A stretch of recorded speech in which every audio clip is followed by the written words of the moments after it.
I'm Nicci Dent. I'm the Chief Executive Officer of Heart Research Australia.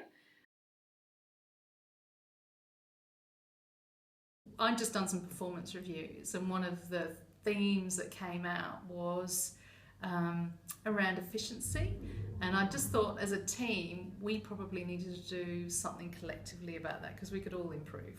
There's people perhaps weren't so strong, but as a general rule, I thought we could generally improve our work around that area.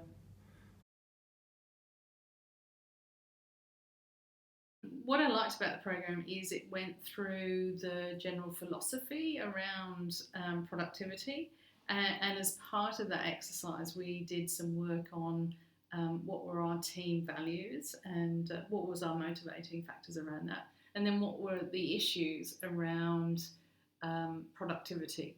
And so one of the first things we looked at was um, what our team values were and what drove us, but also what were the limiting factors. We're in an open plan office, and so one of the things that people would do would be regularly come along and perhaps interrupt people whilst they're in this sort of flow moment.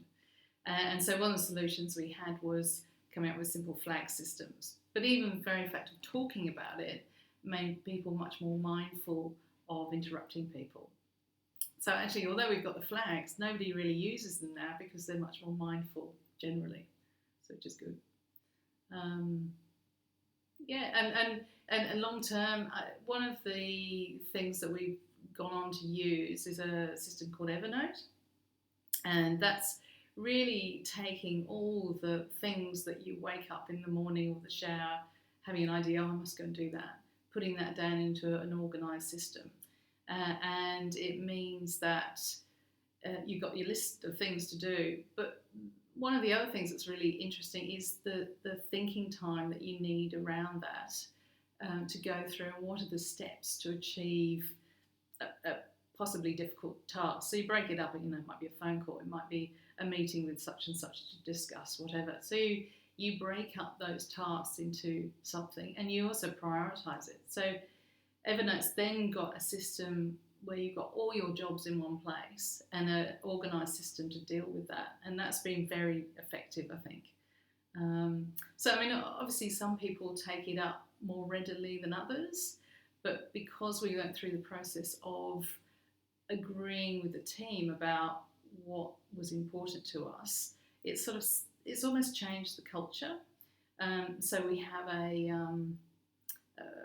expectation, I guess, of each other about how we're all going to work, and I think that's been incredibly positive.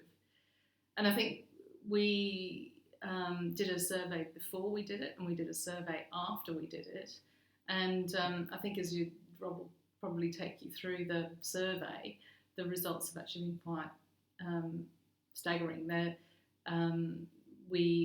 We're more organised, we're more productive, we spend more time doing important tasks. So I think all in all, it's a fantastic result.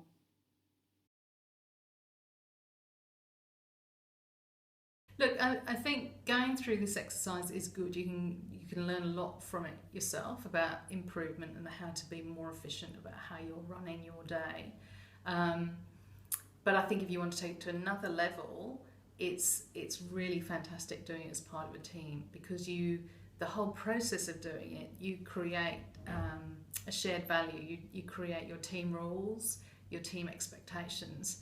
And actually, for me, it's gone, as a CEO, it's gone from all these issues being my problem to all these issues being shared and owned by the team. So when we talked about the issues, everybody went away with a job. And that's how the attitude of issues as we have going forward is that, it's part of everybody's problem and solution to take ownership of that, and it changes the culture. So it's fantastic.